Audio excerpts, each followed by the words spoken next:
So I'm here with the actor Edgar Eguia. Eguia? Yep, Ikea. Eguia. And he's a featured lead in the short film Happy Hour, produced by MindBender Entertainment, directed by Artemis Gold. So Edgar, how did you become involved with the short film Happy Hour?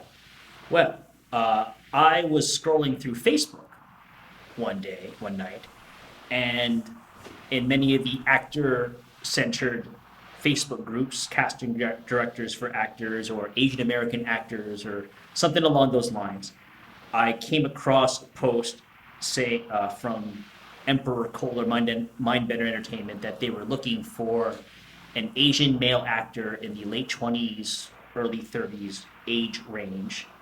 And like, me, that's me. And so the director responded to that thread of me being like, me, and said, send me your stuff and we'll see what's up. So I did that, and pretty much on the spot, the director was like, cool, I would like to use you. And being that I was living down south at the time, just wanted to be sure that I would actually make it from New York. But being that I am from New York, and I was actually moving back around that time anyway, it all sort of worked out. Edgar, how did you feel about the role you were playing? Often, when an Asian is cast in a lead role, it can be a stereotypical role. Did you feel like that was the case with the character Diroko that you were playing? No, actually, so I do a lot of theater. A lot of my background is in theater, and as I've been pounding the pavement, keeping my ears to the streets in the theater world in New York, a lot of what I have done on stage has been like one-off type things, or just very very brief flashes in the pan, which I apparently am good at because I've done a lot of those in on stage with reputable playwright type people, and that's all been fun and good. But I've never really had anything very meaty that I can sink my teeth into. And for a short film, which was what, maybe 20, 30-page scripts, and the director was pretty upfront with me that I would have a lot of screen time as a co-lead in this film.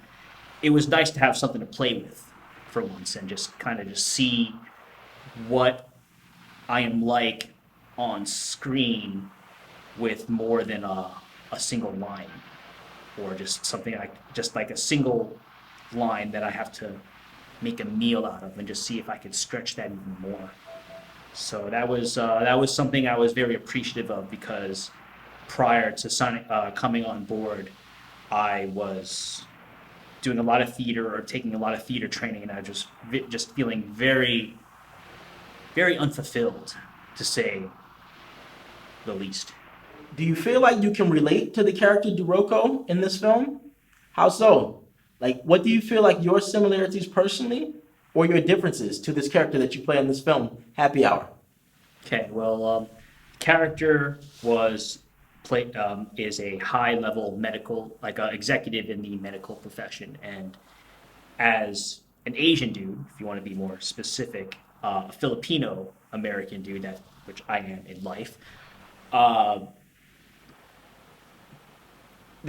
that sense of practicality in your profession, which would provide you with a stable income, is like of most paramount importance. And as I, in life, went the opposite direction and decided to pursue a life in the arts, knowing that pressure of achieving such a highly regarded status is something I'm not unfamiliar with.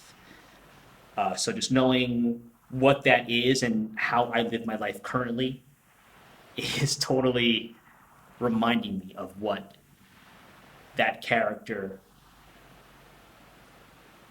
lived with and what I could have lived with had I followed the route that my parents deeply would have wanted for me, whether it been in the medical profession, if it had been in accounting or the sciences, or just some profession where it's guaranteed that you'd make a high income. Maybe you should take it easy. Just get a glass of water. Told you I'm fine. I just want another one before I call it quits. What? You and your friends are getting all caught up with this guy. Just want to get one more before happy hour's over. Are you really playing the jealous fiance right now? He's just a friend from school. If you say so.